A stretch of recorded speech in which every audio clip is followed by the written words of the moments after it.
બહુ ઘમંડ હોય ને તને તારી સિસ્ટમ પર તો ખાલી 5 મિનિટ ગાડી બાજુમાં લગાવજે. એ અબ્દુલ ગાડી નિકાલ.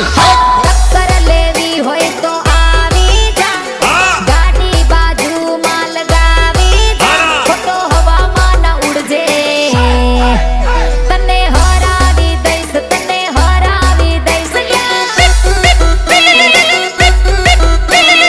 ટક્કર લેવાની વાત તું ન કરતો, સિસ્ટમની આજુબાજુ ના પડતો.